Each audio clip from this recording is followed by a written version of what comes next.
Why 90% of traders lose money. Step 1. No strategy. Most beginner traders jump into the market with no or little experience and they don't have a clue. Instead, try and find a strategy that works for you and stick to it. Always look to improve on it. Stop trying to do different things every single day. I mean, end of the day, how can you ever be successful and consistent by doing different things every day? Step 2. Overtrading.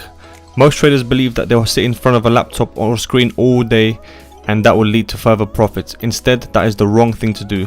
Try and cut down your trading to a maximum of 1 hour per day and you will see better results. At the end of the day, trading is meant to be a freedom, not an office job.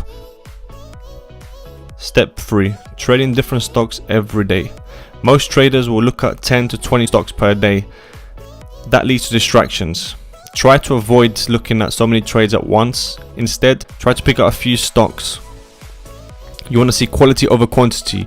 You don't need 100 different screens and charts open. That leads to distractions. Step 4. Following the crowd. Traders will mostly follow people on social media and their opinions. Instead, stop paying attention to social media and what others are saying. They don't even know what they're talking about themselves. Focus on what you know and what you're good at. Step 5. Listening to gurus. Gurus that sell you a dream, get rich scheme, flash their rental cars and houses. If you see that, try to run away. They're just salesmen trying to rip you off. There is a reason they don't trade. Step 6. Not enough equity. Most traders believe that they can open up an account with $500 to $1,000 and start making money consistently. In most cases, that's not going to happen. Market is designed to take your money. Try to save as much money as you can, so even if you have a bad trade, it doesn't affect you.